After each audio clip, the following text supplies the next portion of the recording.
So I'm back again to talk about, of course, American domestic politics, but something different from Maine, obviously. I'm off the subject of Maine, like I said.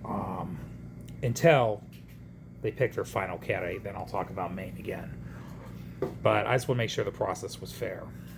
Um, Anyways, did you guys hear the surprise story? Breaking news. Lindsey Graham passed away.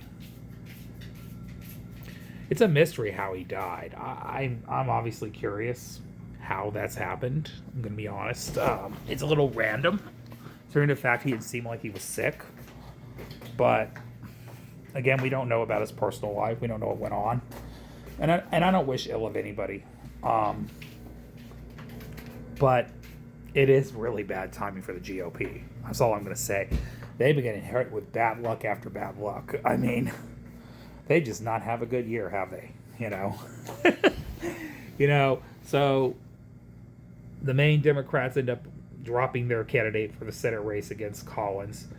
But it, to be fair, and then Mitch McConnell's MIA in the hospital now with being technically in a coma with heart problems, and has retired, and he's not running for re-election, so he's not there to vote in the Senate. Now the Republicans lost another vote in Lindsey Graham in South Carolina, so now they have to hurry up and appoint another candidate in the middle of a re-election. It's just like, holy smokes. So, the Democrats already have their pick candidate for South Carolina, Dr. Drew. Now, to be fair, South Carolina is still a conservative state, but there's no incumbent in the race now. And you know who the Republicans are going to pick. They're going to pick another far-right candidate to run. And in an election cycle that people are mad at Trump and the GOP and the forever-ending wars that are going on, it remains to be seen what's going to happen. Because, like I said, this year is not going to be good for the GOP. I don't care where they're at in the country right now. Elections, even in solid conservative states, are going to be competitive. Because people are just that mad right now and disillusioned. And there is a huge rise coming from the left. And it's populism. And I said this before, if the Democrat voting base wakes up to the lies that their party leadership has pushed down their throat for years, which they finally are waking up to now. I figured this out a while ago as a lifelong Democrat. It's populism, stupid. And I've been saying this for a long time, that we had to go to a more populist direction. Because this is what the voters actually want. Not just Democrats. Independents. Independents of all stripes. So, because at the end of the day, that's where you're going to win your elections, in independents. It's not Democrats or Republicans. I'm just giving people a wake-up call here, a reality. Now, my ideology is pretty progressive. Okay? But I also understand how electoral politics work. And the only way to really gain crossover appeal, to actually strive to win elections and build lasting majorities, is to run as the quality of a candidate and a platform that resonates with working class people. Duh.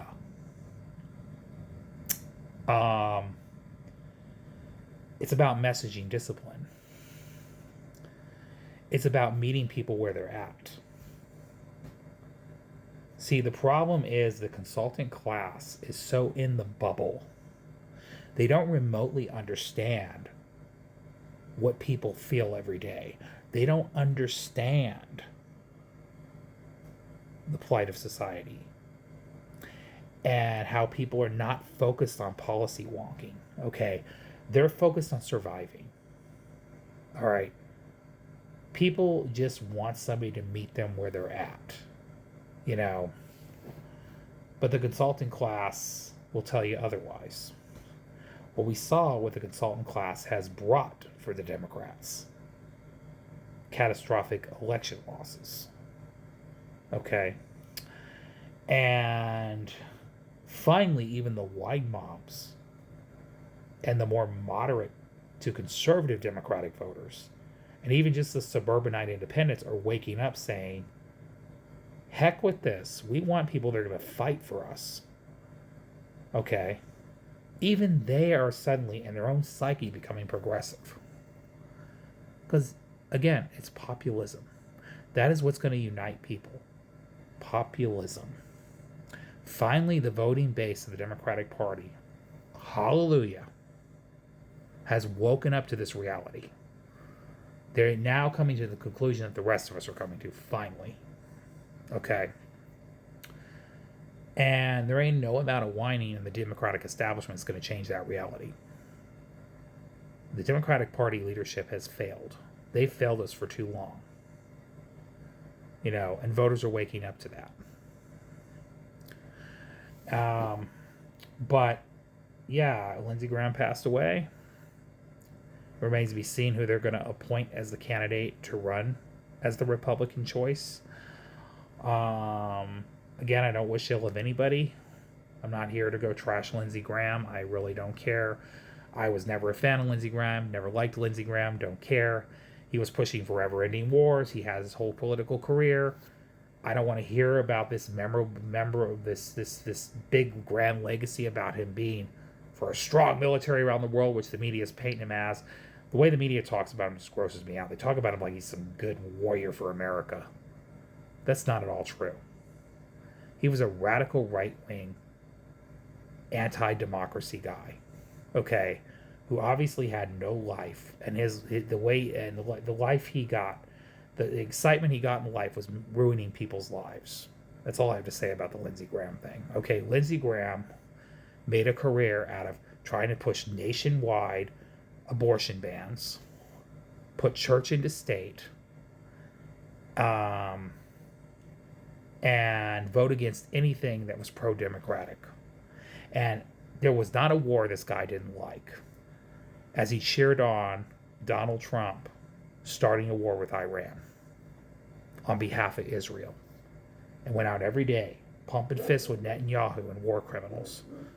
Okay, so I don't want to hear about how awesome Lindsey Graham is. That's why I just shut the news off. I have nothing to.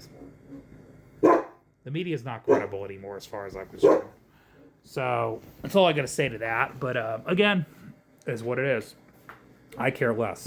Now I know that sounds hateful, but I don't care. And